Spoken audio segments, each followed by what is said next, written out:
Hey, folks, just a friendly reminder that all shows on the Madness Comic Network are produced by their individual hosts and in no way reflect the opinions of the network as a whole.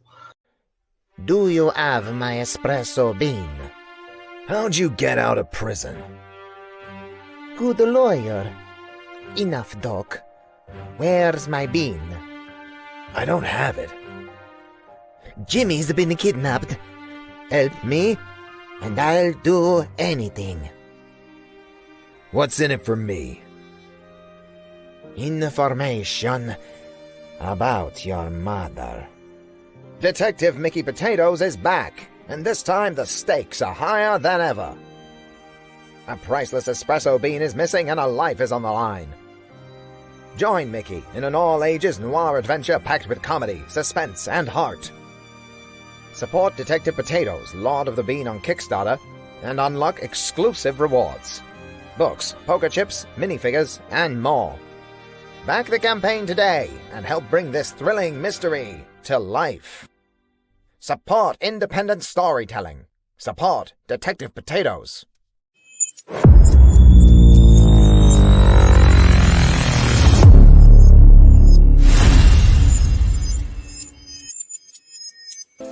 Who am I, you ask?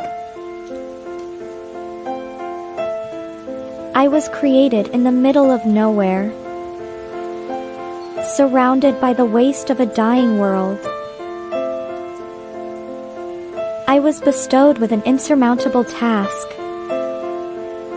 bring peace after decades of death, persecution, and chaos. I am a grandchild of war, destined to help two camps which hate has fueled for far too long. Surprisingly, I am not alone. Have an odd bunch to make the road a little more bearable. Come with me, to bring hope where there was despair, respect where there was resentment, creativity where there was destruction. I am Pinocchio, and this is my story.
The writer and creator of numerous comic books and graphic novels, including Nightmare World, Tales of Mystery, Made But Not Dead, all kinds of stuff. And I am super excited for you because you are getting to watch right now, right this moment, out of all the things we're really going to be doing, you're getting to enjoy and revel in the Madness Comic Network. And that is awesome. Thank you for being here.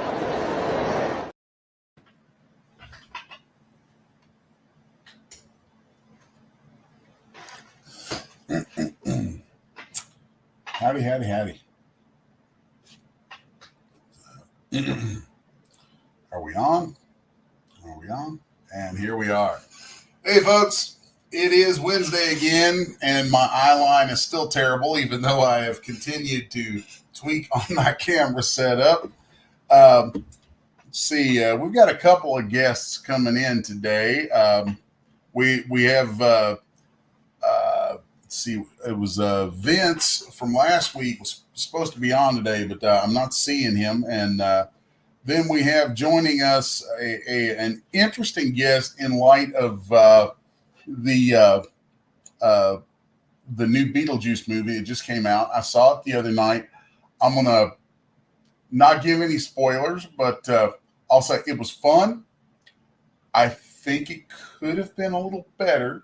I think there were some missed opportunities in it. Generally speaking, it was pretty good, though.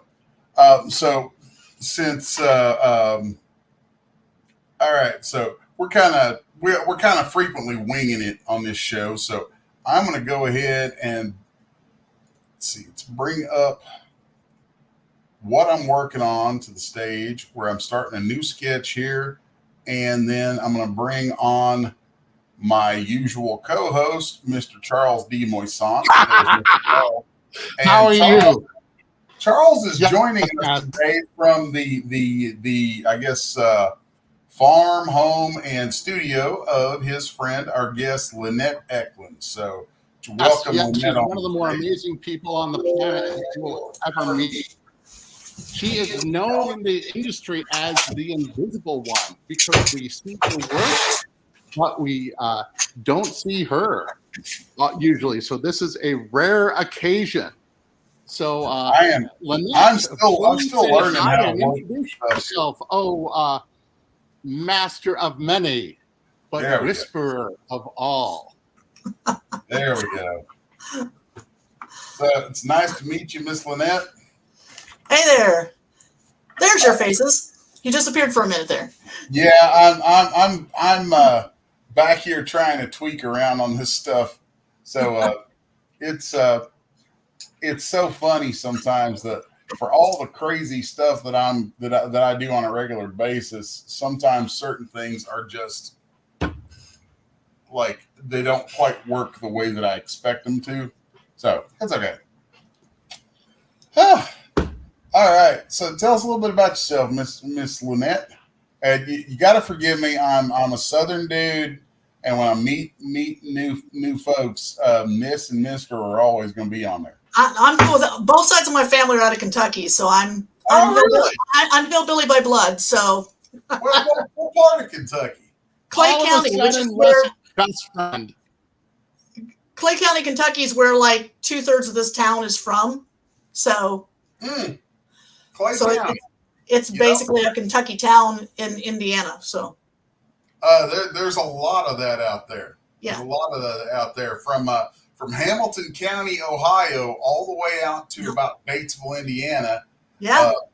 I mean, we used to call Hamilton Hamiltucky. Yep. And well, see, I am in Kentucky right now. I'm about 15 minutes south of Paducah. I love Paducah. Just went camping there a couple weeks ago for a week. Oh, wow. That's actually our second trip to Paducah. I love Paducah. Paducah is, I love the place. I actually grew up in between Owensville and Moorhead on the opposite end of the state. Okay. So, yeah, as soon as you said, the folks from Kentucky, I'm like, oh, really?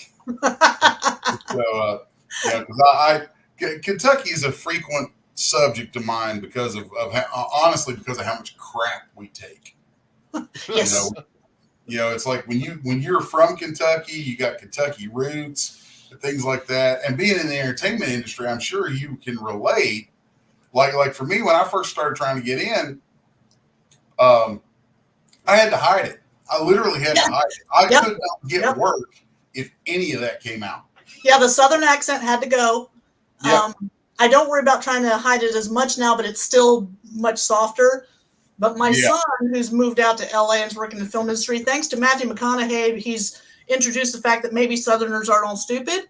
So it's not it's not a sin to have a Southern accent now out there, so that's good. But Kentucky, I mean, it's such a horizontal state that from the East End to the West End is completely different cultures. So it's like for people to generalize Kentuckians is really not that easy to do and be right. My dad, when I was a kid, used to say, he'd say, son, there's two Kentuckys. There's Eastern Kentucky and there's Western Kentucky, and neither one of us like Louisville. The only thing I can relate to is you have Chicago and then you have Illinois. And see, I grew up in Northern Illinois. Oh. So, you know, it's like, and then moved out to LA. I lived in Texas and then moved out to LA, and now I'm back in Indiana. So it's like I'm homeless wherever I go. I feel bad for most of the people in the state of Illinois because of Cook County and Chicago. Say it correctly, Crook County.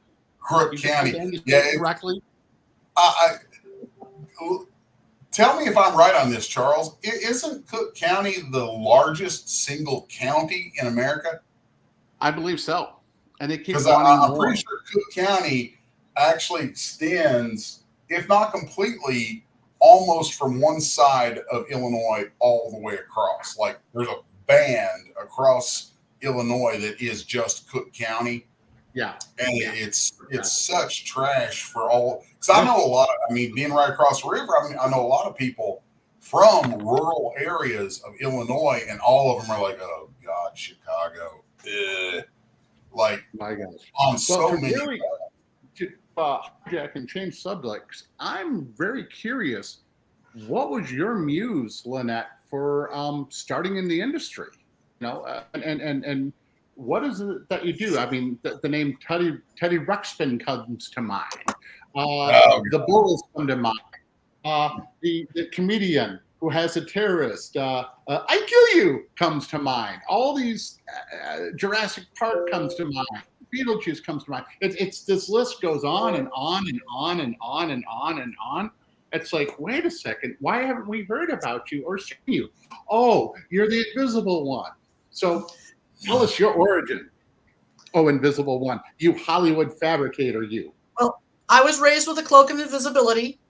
I was that kid that kind of got along with everybody because I was Switzerland. You know, I've always been kind of that invisible where I got along with people, but I didn't really fit in, you know, anywhere particularly, because growing up in the Midwest, you're supposed to be just, you know, a certain type of person, especially back, I won't say how old I am, but a while ago, when there wasn't internet, you know, movie making wasn't a job option that I was even thought existed for Midwestern kids.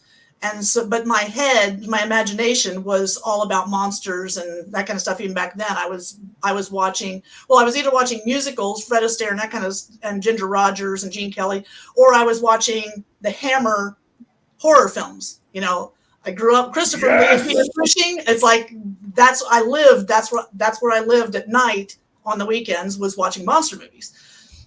And then gradually I realized, wait a minute, people make a living doing this. It's not just, you know, they're not real, but it's like the idea of having that as a career that hadn't really dawned on me. So when I was out in LA, I started building monsters just by coincidence. I went out there thinking that I was going to have to do like armor. You know, I was looking at, you know, armor and fur work and arts and craft type of stuff. And then I met all these monster makers by coincidence one night at a party and changed my career option at the time. Well, at the time, I didn't have any experience in that field, but someone I met at the party said, oh, there's a new company that's starting up and they may be interested, you know, they may give you a shot because they're new too. It happened to be Alchemy 2, which is creating the prototypes for Teddy Ruxpin. And so my first job was working on, actually technically second job, but working on Teddy Ruxpin and the salesman copies, the patterns that went to the Orient. And then there was Grubby, there was his wardrobe, there was Woodstock, there was Mother Goose, and all these toy prototypes. Well, at the time, that was the first animatronic toy. So it started, unbeknownst to me, it was building my skills because it gave me a chance to learn how to figure finish, doing the coverings and the finish work around animatronics, mechanics, which plays very well later into my career. So it's just, that worked out really well. Well, also while I was there, then they decided that because Teddy Ruxpin, just blew out of the water for like 3 years in a row to do a TV pilot. And they started with a live action one before they went to the final animation thing. So they brought in specialty costumers from the industry. So all of a sudden I found myself working with Bill Bryan, who was the Marshmallow Man, from Ghostbusters. And I met Terry Harden, who had just finished working on Captain EO. And she had worked on Dune with Billy. And so all of a sudden, while I'm sitting in what I think is just a toy shop, it turned out to be the biggest toy in the world. And it turned into me meeting these monster makers and honing skills that then applied. So next thing I know, I'm getting offers to start freelancing on the side. I'm moonlighting. Beetlejuice ended up being a moonlighting project. I ended up working for 2 different shops simultaneously on 2 different effects. And so, but those were just like moonlighting jobs. That was stuff I was doing out of my apartment, That's funny. So, and then it just kind of snowballed from there to a whole career that I'm still doing today. On Beetlejuice, you mind telling us what was your contribution on that? What you were working on? I did 2 different effects. Beetlejuice, the reason it had that kind of like cool, every effect looked different is because Tim Burton hired a different shop for every effect and then didn't worry about trying to do art continuity on them, so that it had all these different potluck looks to it. And that's what kept that weirdness going through the whole thing. So I ended up coincidentally being hired by 2 different people for 2 different effects. Yeah.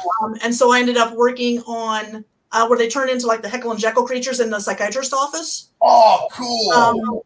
That was a combination of stop motion arms and clay replacement heads. Tim Lawrence sculpted these heads, and he actually just painted the clay. They were never molded. They were never. So he had a body form, and then that body form had stop motion arms on it, and then he just replaced the heads from a shell behind, like this. Well, that form needed miniature clothes that matched what Alec and Gina were wearing in the film.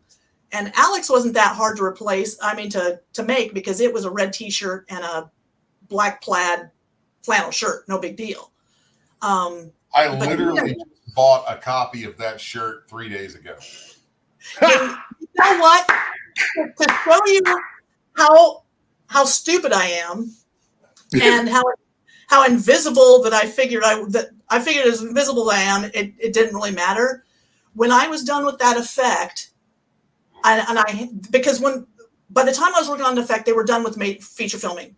So they handed me all the wardrobe copies that Gina and Alec wore. It's like, here, that's what you're matching, because they had no use for them anymore. Well, I had them hanging in my closet, and I, matched Gina's flowered parent dress and all that kind of stuff. And then when I was done, I gave them back. Well, a few weeks later, I realized I had missed one of the hangers with Alec's red t-shirt and black flannel shirt on it. So I still had a copy. But figuring, I left it sit back there, because first of all, I was afraid I was going to get arrested. I'm thinking they're going to come after me for stealing. This is now hot product. I can't, so I'm terrified. I'm hiding this thing. Like, I think that it's like, if I get found out, that's the end of me. Nobody's going to trust me with their stuff ever again, because I steal. It's like, so I hid it for ages. Finally, I find it in the back of the closet one day, and I'm like, you know what? It's just a red t-shirt. It's just a black flannel shirt that you can still buy any day of the week. Nobody's going to believe that this is the real stuff. So I wore it out. I trashed them. I wore them into the shop, and I used that black and white plaid flannel shirt as a shop shirt for a paint and glue shirt. And I destroyed this original wardrobe from Beetlejuice. Oh my God, that's hilarious. Yep, she's from Kentucky. So then the other effect I worked on was when Beetlejuice turns into the snake at the end. The whole I come for your daughter truck and all that kind of stuff. Now, the trivia thing is, when the mom's hand is running around the rail and she pulls her hands off, that was actually my hands. I was doubling for her at that time. But the snake, the snake was this little snake, and it was all mechanical. And so we were puppeteering that at night, and we would get together like at 9 o'clock at night at Ted Ray's shop, and we would film from like 9 to 2 a.m. And then we'd all go home, get a few hours sleep, and go to our day jobs, because I was still working at Alchemy, remember? So this was just moonlighting. So we would like show up in sweatpants and order pizza and basically have like fraternity slumber party, type of thing to puppeteer this thing in the night. And when the snake head comes like between Winona's feet and it's looking up at her, that was actually, in order to make it to scale, it was a little girl in a matching wardrobe of Winona. Huh. And then my arm happened to be the exact width of the snake. So I was just cradling the snake head in my palm and then came in between, making sure that my arm stayed, underneath the snake. Huh. On that. So that whole the snake. invisible one. I grant you. I present. So I'm like blatantly in the invisible scene, and you cannot see me. I'm gonna have to go back and it would actually be a lot of fun sometime to do a live watch party of Beetlejuice and have you hang out and watch it with us and give or narrate it, and then we use it on commentary, obviously on the stuff you work on. But then I'd be curious to see what your thoughts are on other stuff there too. And Pops is asking if you got credited as the snake. No, that's the thing, is because both of the effects I worked on, since so much of this stuff was being farmed out to shops, neither one of those effects were filmed with the director or anybody around. They weren't hired to build the effect. They were hired to deliver final footage. So we shot it. So the only person that got credit was Tim Lawrence for that effect, or Ted Ray for this other effect, but we were not credited for puppeteering or anything like that, because it was just a contract to the shop for the end product footage. That happens a lot in Hollywood.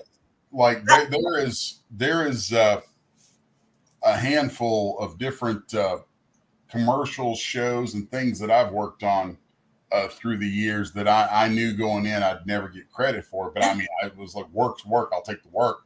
But somebody would think that Beetlejuice, for God's sake, people, give credit. Is it that hard to add a few more names to the scroll? Back then scrolls were a lot shorter than they are now. I was going to say, and then considering now, every time we watch a movie, if you watch through the credits, you've got, half the people in Bangladesh are in the damn list. So it's like, And Beetlejuice's end credits are like a minute and a half long. I mean, they're just like, and they're gone. Mm. Yeah. Yeah. That's I thought about 7 jokes, all of them. If I said one word, I'd be slapping. You'd be able to do it. So I'll keep my mouth shut. The new one, the sequel that I just saw the other night, I mean, it's got credits a mile long because everybody and their brother is getting their names in it. Well, back then, I mean, technically, if I had been on set, it would have been SAG. Yeah. And first of all, I'd still be getting residuals, which is killing me that I'm not getting a dime. But also, then they would have been required by union requirements to give screen credit. But since it was a subcontract thing. The unions are an interesting thing out there with Hollywood and SAG and all that. One of the reasons that I never moved, the show is comicartisthour because I draw comics, and that's like my main thing these days. Mm-hmm. That's what I started out as. But I veered off of comics for like 20 years to do 3D modeling and animation. Mm-hmm. And I've worked in a lot of different sectors for that. And I've done a lot of like pickup work and things for a variety of smaller Hollywood shops through the years. And frequently had people ask why I wasn't in California. And I'm like, because if I'm in California, I have to charge you California rates, and I have to go under, doing digital 3D, you have to go under, I believe there was like an animators guild, and there's like stagehands. There's like 2 digital animator ends up getting pulled under at the same damn time. So like, if you're a digital animator in Hollywood, you do not have control over your pricing like at all. So I was just like, I'm not going out there. I'm not doing that. I will set my rates. I will control my pricing and all that. If y'all want to bring the work to me, go. Good on you. But one of the downsides is, they can't find you as well then either. So they might not find you as well, and there are things that the unions claim to provide in the form of like representation and protections and things like that. It's like, okay, well, but they don't necessarily either. They don't. Yeah, well, that's the thing. It's always been, and I don't want to turn this into a rant on unions, but my take on all of that, put simply, has always been, it's like, yeah, if you did in theory what you claim you're there to do, you'd be a perfectly fine and wonderful thing. But 9 times out of 10, it just ends up in, let's say you've got a problem with that employer or that, that employer. Oh, here comes the union to help. Well, that help always comes with strings attached and all kinds of stuff you've got to do. And so then not only do you have a problem with that boss, now you've got a problem with somebody else who's supposed to be helping you.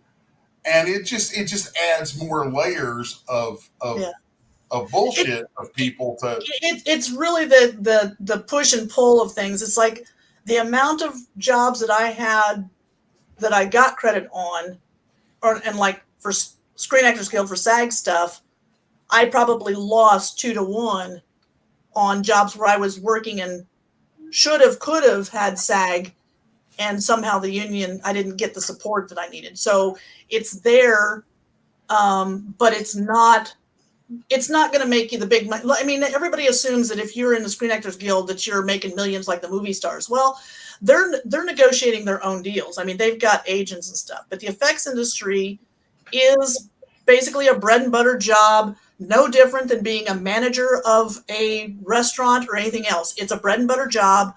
And so once in a while you can get yourself a SAG deal and then you'll get some residuals from that. But the residuals are based on how much time you spent on set and how much money the film makes. So residuals are not going, back in the old days when you were buying videotapes and they were like, remember they were like $89 a piece for VHS tapes. Then people were making, they were making bank on them. Like Ghostbusters people, a friend of mine, she bought a Jeep for cash off of her first residual check from Ghostbusters. The first residual check I got from Lost World didn't even pay for the gravel in the driveway of the property I had in Fresno. It was like nowadays with DVDs being $5, streaming you get like a penny every 100. It's not the same game. So the main thing that you're doing is Wait, did you just say Lost World? Yeah, Lost World. Well, what did you do in Lost World? I'm a raptor. Oh my God! Yes, this is the face of the raptor. Isn't it exciting? Again, this is why they can't be invisible. Because if you see what's really behind the raptor, it doesn't look near as cool. I built the Raptors, puppeteered the Raptors. Yes, I've actually been directed by Steven Spielberg. He has spoken to me. And then also there was a big people now who I know who've worked with Spielberg. Yeah, he is a fascinating guy to work under, because this guy, he knows from the time he shows up to set to the time he leaves exactly what he wants. There is no, and he's not a bully. He's a calm dude. He shows up. He has his vision. This is what he wants it to be. Everything is square. Everything is level and calm. It's amazing, but he's efficient. The scariest part is just because he wants it in 3 takes and moving on, because he does not believe in doing a ton of overtime and long hours. He's like, everybody has a family. Everybody needs to go home to their families. I want to go home to my families. So he was not one of these people that would go 12, 14, 16 hours beating his crews. It's like, well, if we're not getting this, then we're moving on. It'll either get fixed in post or I'll find a different way. I'll come back with a different idea on how we can get it a different way. But he would not just keep pounding and trying and drilling and cause the entire shoot schedule to go off schedule. you stayed on schedule. I mean, the efficiency of his sets was amazing. That's cool. That's I was just watching a thing the other day of Christopher Lee talking about doing 25 takes on a 3-line shot on Lord of the Rings, because Peter Jackson would literally have them do the same shot over and over and over and over until he thought it was absolutely perfect. Spielberg knew what he wanted, but he also knew exactly what camera angle. So he was not going to, he wasn't going to shoot it with 2 or 3 cameras from this angle and then reset them up to do the same thing from another angle. It's like, no, he and his DP had it all figured out. They already had it edited in their heads. All we're doing is filling in their blanks. That's where having a good visual imagination is key, and doing good previs. Yes. Like as a 3D guy, previs is one of the things you end up working on sometimes, because now we can previs entire movies inside of game engines. Yeah. And dude, you take like the Unreal Engine or the Unity engine, and I can literally have models that roughly represent all your different characters, pop them in there, and you can play, basically there's a little bit of coding, you set up character controllers, and you play through the scenes, people running the characters, and then you set up the camera in there, and you could sit with somebody, or if you're the director, you could literally code in the tools and hand the director the camera so that he's piloting that camera through the people acting in that VR. And well, here's what's wild that you can do nowadays that I think is such a trip. The data from that camera flying through, that data can drive a real camera. So if you build that digital set 1-to-1 with the real thing, hand that director that virtual camera, and he goes flying through it. If he wants to turn and bank and do a dolly roll and do a Dutch angle somewhere, or whatever he wants to do, he can just do it. He can just do it right there. And then that data can drive the servos on a physical camera in a real world set. And there are systems out there that will actually let you do that in real time. I saw that on the Hobbit movies, Peter Jackson was actually using a prototype of that stuff where they're all on green screen, and the actors are irritated because they're acting to green screen, and Peter is looking through a viewfinder. He can see the world they can't. Yeah. He can see it and they can't. And that is so frustrating. It's like, but that's the thing is like with all this technology, and I'm not busting on technology because it goes over my head. I'm a get my clothes dirty type of person, but the technology's amazing. So I'm not banging on that, especially for like your miniatures and doing these fantasy worlds and stuff. But for comic book people, for the comic artists, storyboards, oh my God. Oh, yeah. There's nothing more frustrating than trying to do effects without being able to see the storyboards first. That's how I ended up getting into the animation business, because in the mid-90s, the comic book industry was taking one of its semi-regular shits on itself. And it's like it does that. The comic book industry is stupid. It will grow and blossom and bloom, and it'll reach this point where it's like, oh wow, I'm becoming relevant to broader culture. I probably need to vomit all over my own lap. When it decides to diarrhea on itself, that's when all of us artists who are busting our chops in that are like, oh shit, I've got rent to pay. Let's go draw some storyboards. But you know what?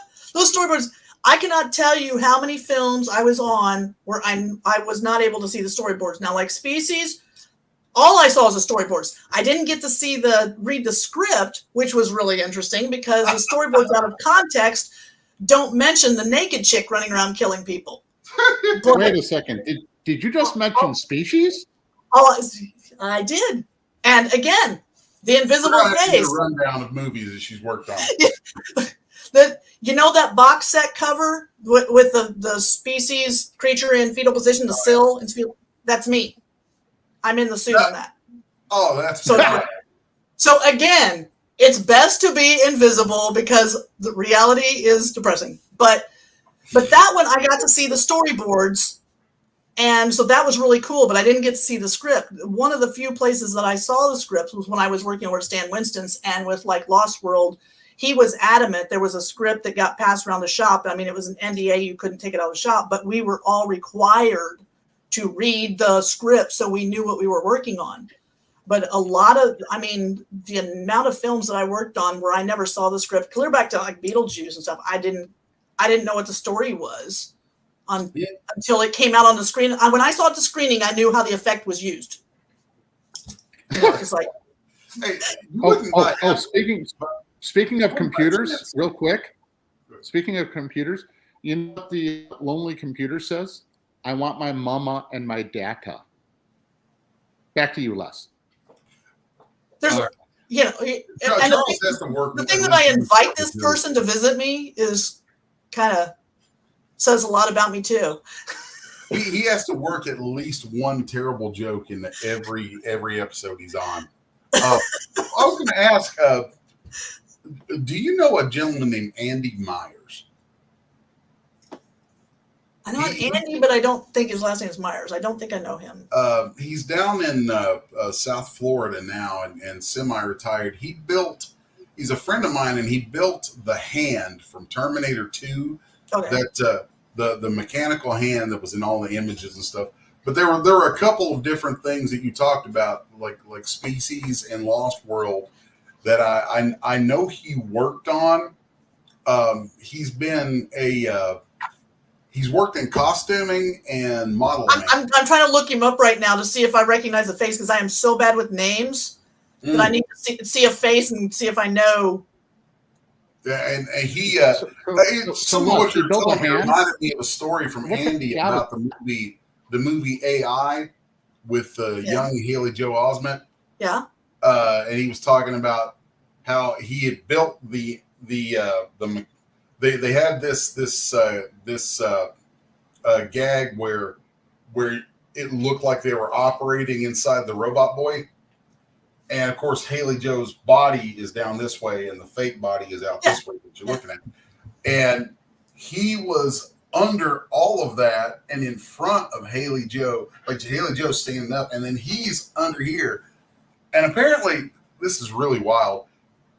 He's a smoker, which, they weren't allowed to smoke on the sets. And apparently Spielberg was like, dude, light one up and get under there and blow that smoke up through the mechanism. So in that movie, when you see his mechanics screwing up and smoke coming out of his little engines, that's actually cigarette smoke from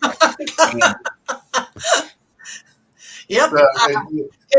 There's like a whole story behind the magic of Hollywood. It's of like, here he is literally blowing smoke up right into the face of the 10-year-old actor who's right there.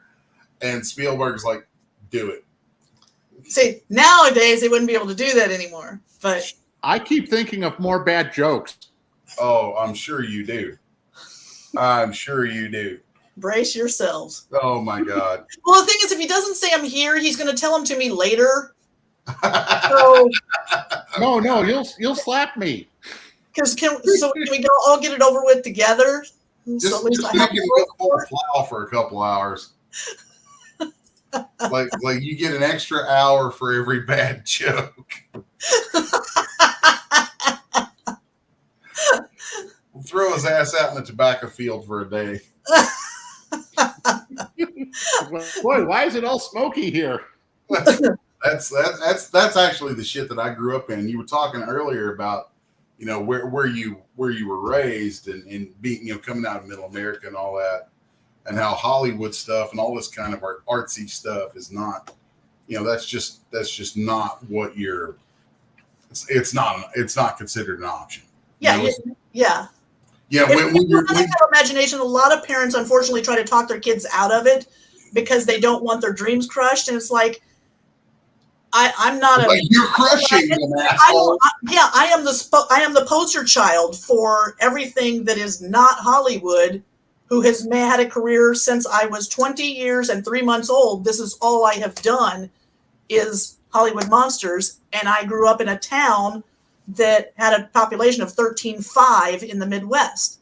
So it's like I'm a dream chaser. I've always been a dream chaser. That's what really interested me, because I like, people who watch this show have heard me talk about this many times, but like, I grew up, the way I like to tell people how to find where I grew up is if you drive down Interstate 64 between Ashland, Kentucky and Lexington, Kentucky, it's about an hour and a half drive between those, and there ain't much there. So what you do is you drive down that highway till you're about dead center, and then you look out into the emptiest, least populated area, and then go that direction until you're probably pretty good and damn scared.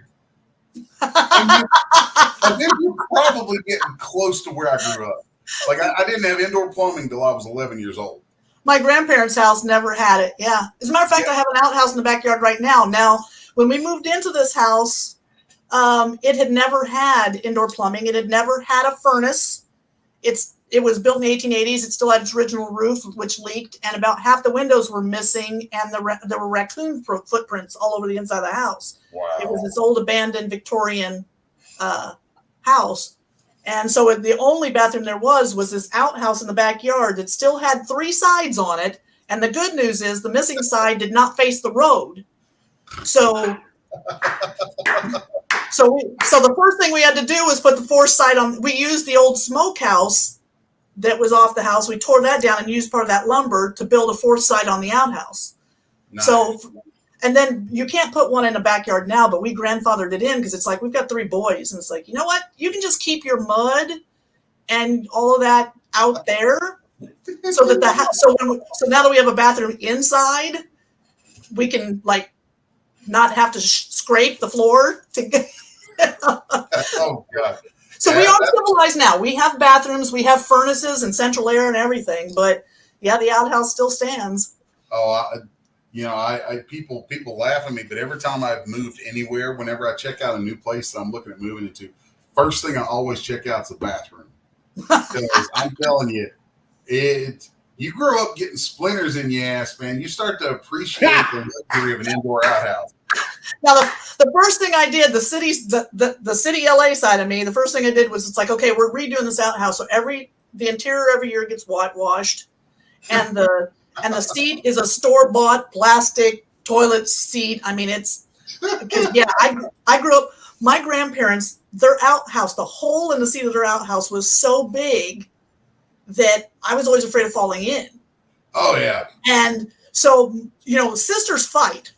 And there's only 2 times that my sister and I knew that we could trust each other. One was in shutting off the bedroom light and making the airborne dive for the bed so that the creature under the bed couldn't grab our ankles.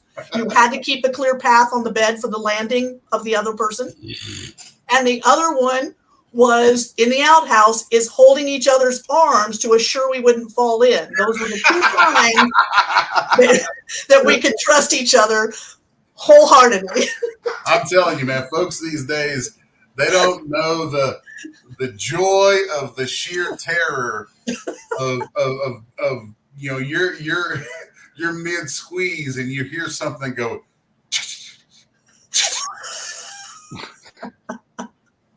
Rattlesnakes love living in human shit. I did not know that. Thanks for sharing. Yeah, rattlesnakes will hang out in that. Well, luckily, we're far enough north. Rattlesnakes don't like our climate, so we're good. I'm just not visiting your outhouse. Yeah, southeast Kentucky, where I grew up, we had rattlesnakes and copperheads. So is Paducah considered those damn Yankees? No, Paducah is actually technically more southern than where I grew up. Well, a lot of Kentucky was trying to stay neutral, though, in Civil War. Yeah. I mean, Kentucky as a state, during the Civil War, it was interesting because of the way Kentucky's government works. I believe the legislature sided with the North and the governor sided with the South. And or I may have that reversed. Yeah, but it was very much a neutral statement. Yeah, as a state, it never took a side.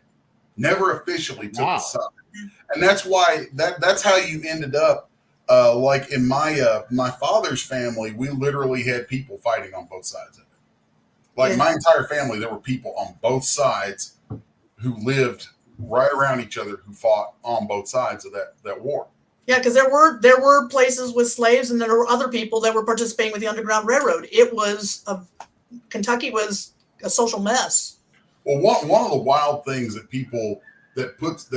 tosses the entire discussion of all that really into a weird place that people don't realize and it isn't taught is that at the height of the Confederate South, only 3% of white people had slaves. Only 3% of them had any slaves. But they had so many.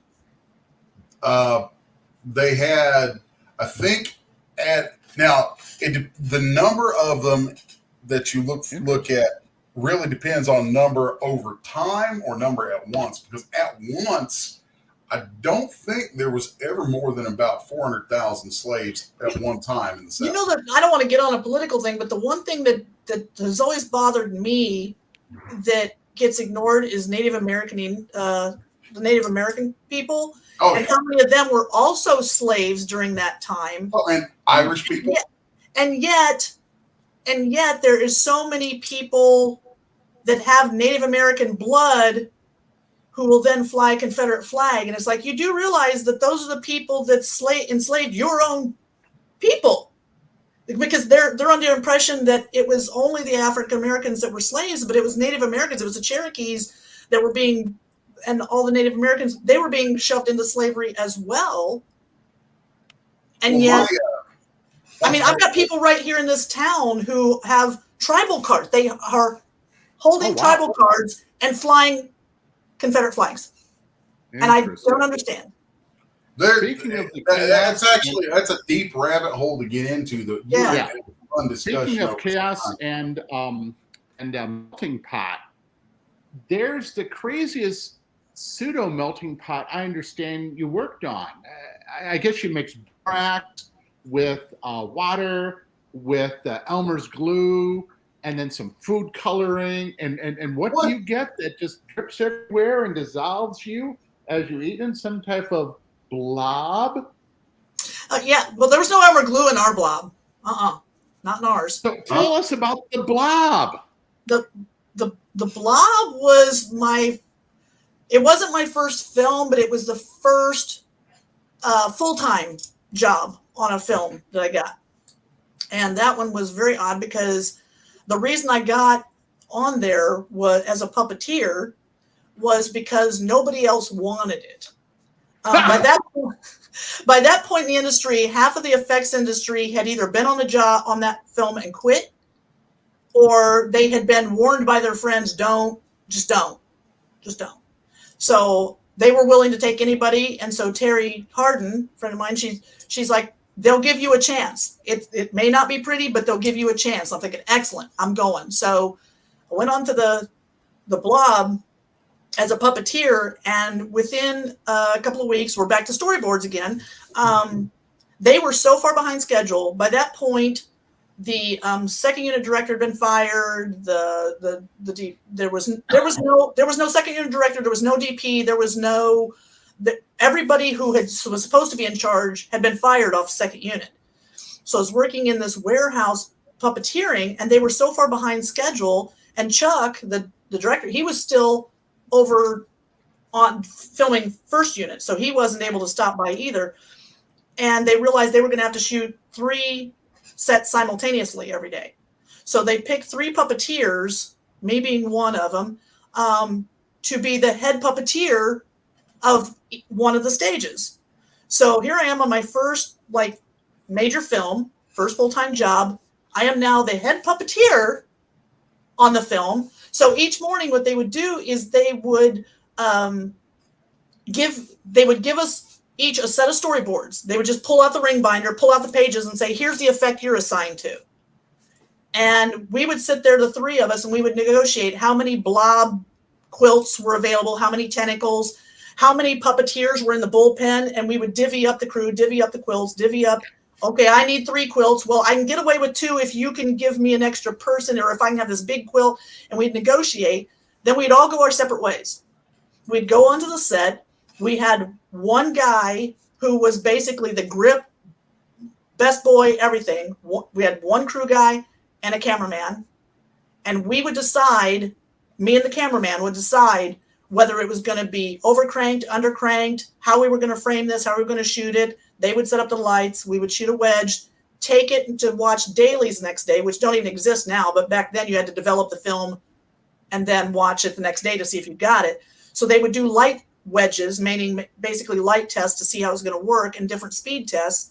Chuck would watch the dailies, tell us which direction he liked, and then we would go back and film it. And then the next day, they would take us back in and say, okay, here's your next set of storyboard pages. Here's your next assignment. So my introduction to puppeteering was in the deep end as a head puppeteer, overseeing a crew, and also essentially second unit directing the scenes because there was no director in the building. Wow. And is it true that if we see you at a convention, we might be able to actually buy a piece of the blob from you? You know, possibly, because I have in my possession, what did I tell you? It's not very much, but I have a fabric scrap of original blob material. And so I thought a little tiny amplil, I thought it might be fun because it would be very limited because there's not a lot of it in this film. I doubt if anybody else has any left of it because it was basically when they were done filming, they were trashing it, and I happened to grab some of it. So it's a very limited supply, but I thought it would be fun to autograph and sign little vials of blob material in the slime. Have a little vial of slime with blob in it. Do you go out to many conventions? Sorry? Do you work many conventions? I haven't yet. I've been talking to Charles about it. I'd like to do more, but I've been kind of holding at bay a little bit because I've been working on my memoir. A publisher approached me about doing my memoir because not only the effects industry background, but I have gotten myself improved to the level of severe OCD. So, and I've come to realize over the years that this OCD has actually become one of my biggest blessings for success in my career. So it hasn't become the burden that it used to be when I was a kid. It's a wonder I didn't just commit suicide. I mean, the stuff that goes on in my head, I am not as much of an OCD person as far as like having to have little things in a line, although I do that some, mine's a lot of mental OCD. I obsess with thoughts. I get, there's things like that. But because of that, it's actually over time, I've learned to understand me. So rather than, you can't get rid of OCD. It's a part of your brain function, but I've learned how to work it and it's become like a partner to me. So it's actually helped me with my success. So the memoir is about being a monster maker but also using this OCD as a benefit in my life. Instead of letting it take over me, I have partnered with it essentially. That is for myself. I have always I was diagnosed bipolar and manic depressive as a teenager, and it's bad. The whole manic depression thing is, it's rough. But I've dealt with it. It's like when you have something that makes you. I hate using the word because the internet is making the word neurodivergent into a kitsch bunch of bullshit. But you know what? It's because of that word that I found out I had severe OCD. I spent my entire life not knowing what was wrong with me. I've called myself weird. Right now, the working title of my memoir, if it doesn't change, is weird. Because I knew I was weird. I knew I thought different, that I did things different.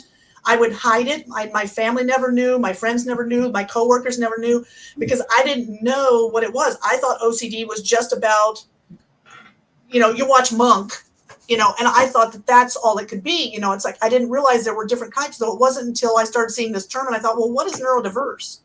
And then I looked it up and realized that OCD was a neurodiversity and started looking more into what it is and the different types and the way. And I thought, oh my gosh, I've always kind of done I'm a little OCD. I'm not a little. I have like swung my cliff and I am free falling through OCD. Like I'm riddled with it. Oh, I am like on a loaded down freight train with no brakes. And I've been told that Loki is the Lord of Order compared to me. But it does. But the thing is, it does not have to. I have realized that a lot of the stuff that the therapist is telling you are things that I already have done to myself just out of sheer luck. I accidentally did it right to learn how to work with it. And so if I can, since then I've also been helping direct high school plays for 8 years. So I've dealt with a lot of high schoolers. I also ran a haunted corn maze for 14 years and had high schoolers, teenagers from several counties landing in my yard for weeks on end. So I have spent over 21 years working with teenagers. And when I look at the amount of anxiety and depression that there is in teens, I wonder how many of them could possibly be their anxiety and depression could be coming from something like OCD, and they just don't know that that's what they've got. They don't recognize it. They don't know what it is. And if they knew what it was, they'd be able to work with it and have it possibly help them instead of suppress them. That train of thought has been pretty constant for me since I was a kid. I think for me, when I was very young, a lot of this stuff was showing up when I was before I was preteen, and I was fortunate. Like we were talking about growing up in those places where people kind of take a crap on your dreams and all that kind of stuff, and I had so much of that all around me, except for my father. My father, when I would pester him to show me how to change the oil in the car or to help him work on something, he was always working on cars. He would literally get angry and tell me, you get your ass back in that house and either read a book, work on that drawing that you're so good at, or work on music. One of those three. And he would say, you get back in that house, you either read a book, work on that drawing, or work on that music. Because one of them three things is going to take you out of these hills one day, son. Yeah. And it's weird because there was a gruffness to it. There was a roughness and a gruff.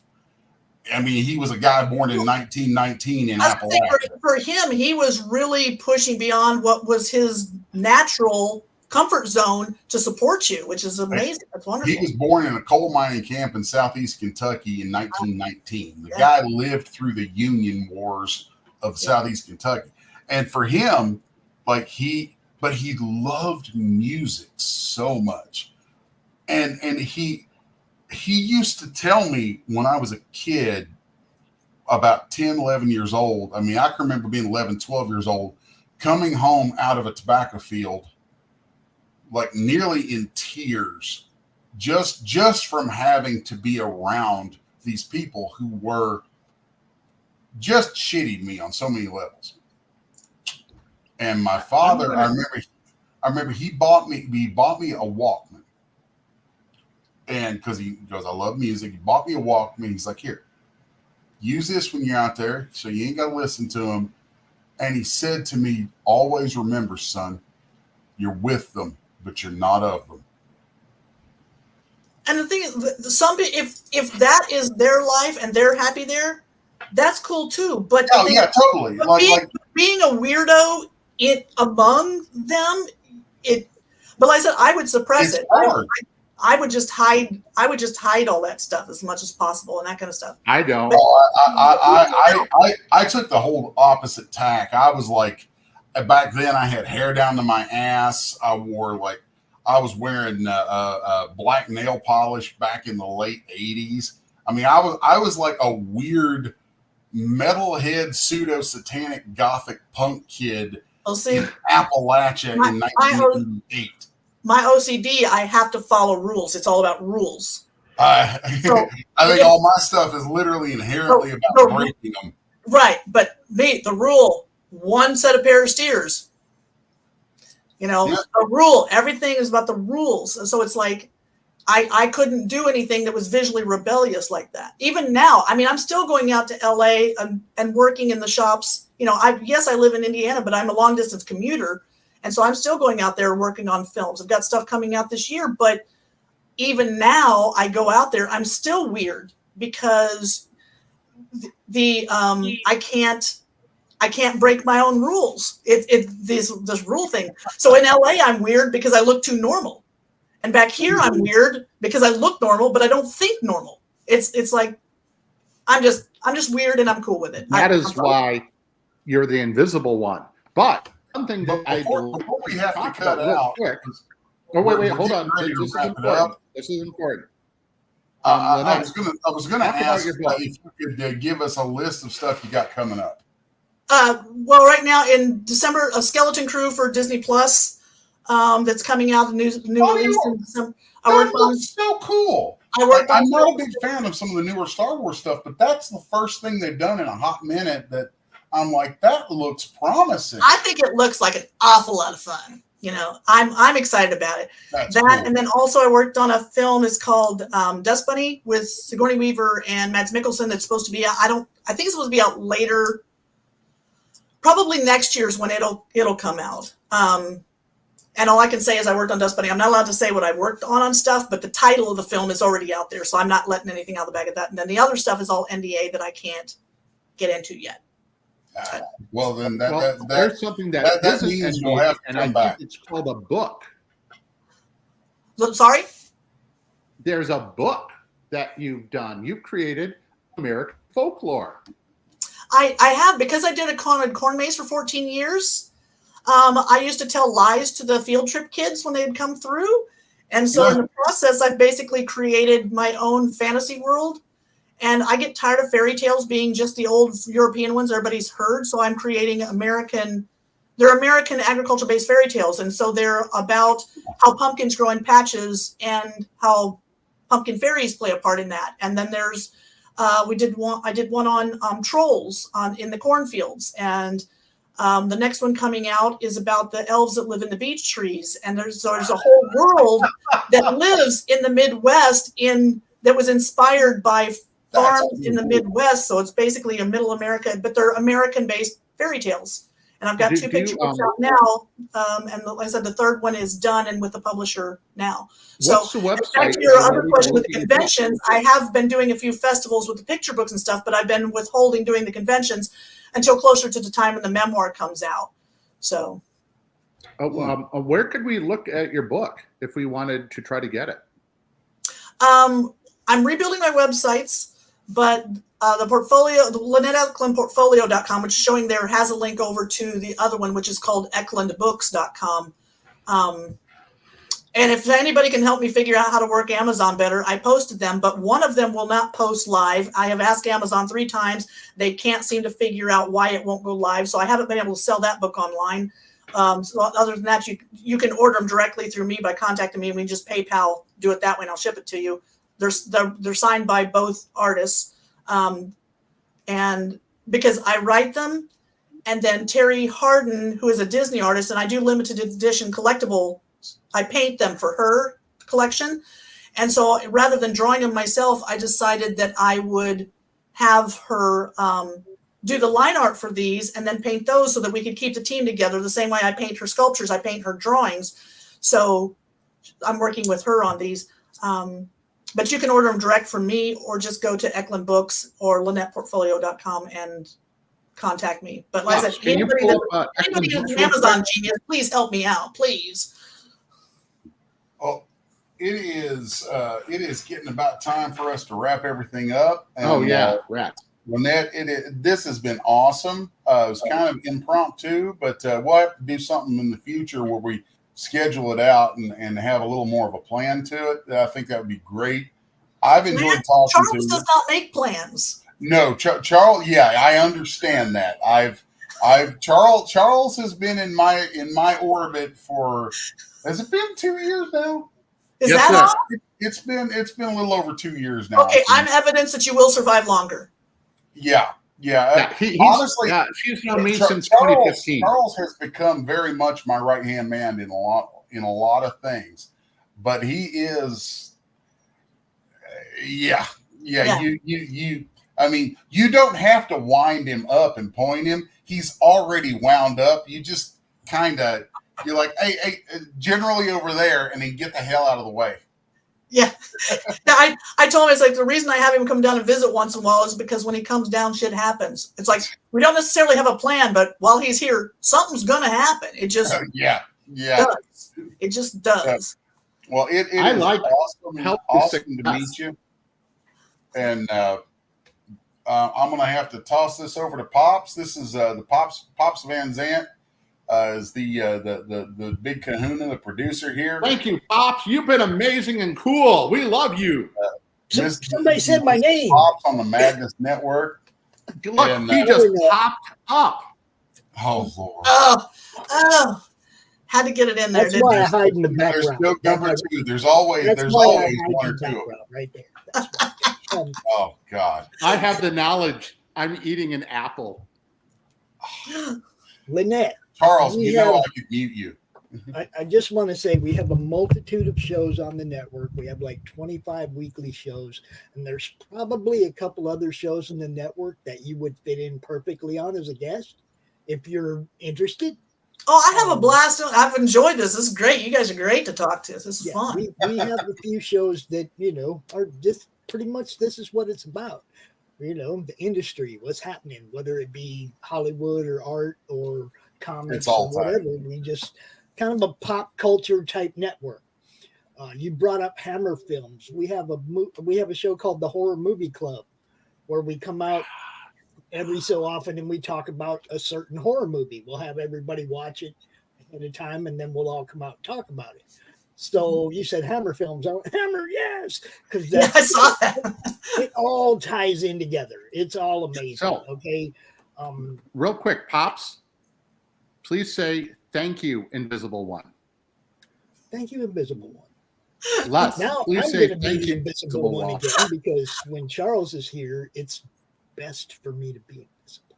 Yes, and all of us, we say thank you, Invisible One. Well, thanks for having me. It was fun. I look forward to talking to you again. Pops, you want to take it on out? Yeah, I'm going to take it out. I just wanted to let everybody know Doc's Coffee Shop, 1 o'clock. Silverline, still Toking, just shows all day. It's the Madness Comic Network. Tune in, people. Just tune in. And let's see what we got. I think we got a couple. Because you're a genius, Pops. That's why we love you. And what's great, Please, everybody. his name is the Zant Can Rant. Pops Van Rant. That's a different show. Pops Van Rant. Oh, That's God. a different show. And then the reason why he has a band is he's like the Scooby Gang, so everybody can pile in, like us on this show. All right, guys. I got pages I got to get to drawing. Yeah, you got a wedding to get ready for. And Yeah. Lynette, you got to continue making creatures. And Pops, you got videos to run. And me, I got to figure out who to mess with next. Oh, God. Sorry, Lynette. I'm sorry. You're the closest one. You're the target. Roll commercial. I think I'm on babysitting duty.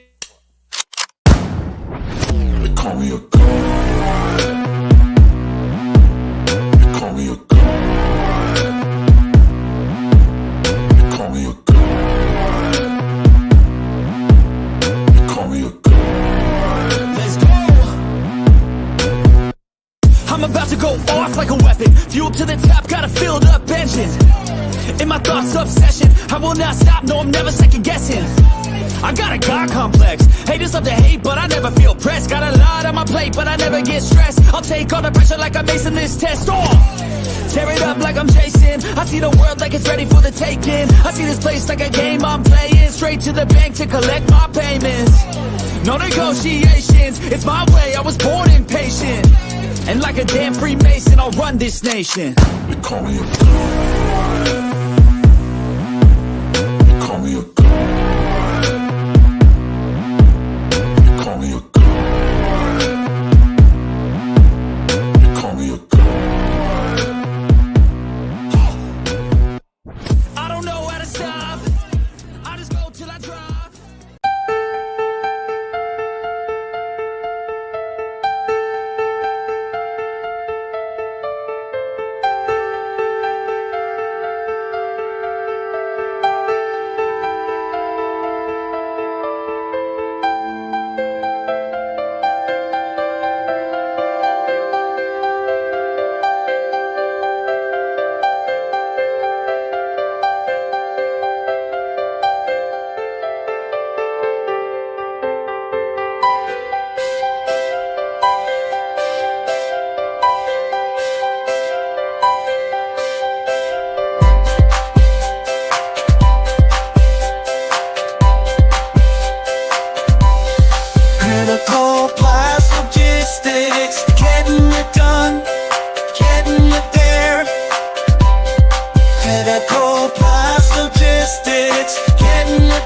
How do you end this thing? How do you put the where's the brakes on this bus? I forgot. Jazz how to drive. hands. Jazz hands. All right.